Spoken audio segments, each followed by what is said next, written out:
Hi everybody, Beth here. It is August 1st and I have an explosive story out today in the Washington Examiner's opinion section about a quiet re-release of photos that apparently are those scrubbed from DVID's archives of Afghanistan operations photos. DVID's took about 137,000 photos and videos down in November of 2021 in acknowledgement that reprisals were going on and they wanted to protect our allies.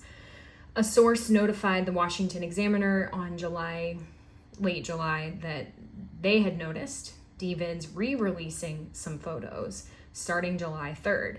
And what has taken place is that source went to DVID's and said, hey, look, here are some photos. These are troubling because they show the faces of people who could be at risk, people who worked with the US government, people who went to the US government for help.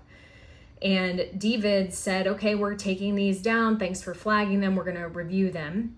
And said that they had scrubbed all their Afghanistan photos. And while I was able to verify that they did in fact take the photos that the source mentioned down, they did not take down every concerning photo that was re-released in early July.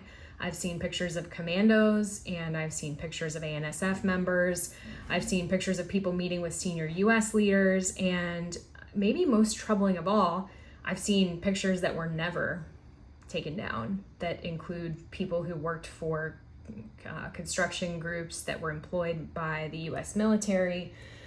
So this is an issue, and DVID's needs to take down these pictures. I think people come to this from different angles, but in the piece that I've written, I mentioned that the Taliban has a network of tens of thousands of surveillance cameras that are enabled with facial recognition technology in Kabul. It's unclear if these kinds of photos could be fed into that system so that targets could be identified or not, but showing our enemies who our friends were at a time when reprisals are continuing and have been documented is insane. We didn't end the war in Afghanistan when we left. We turned the war over to Afghans, and we left them without the military supplies that they had to protect themselves before, and those are now in the hands of the Taliban.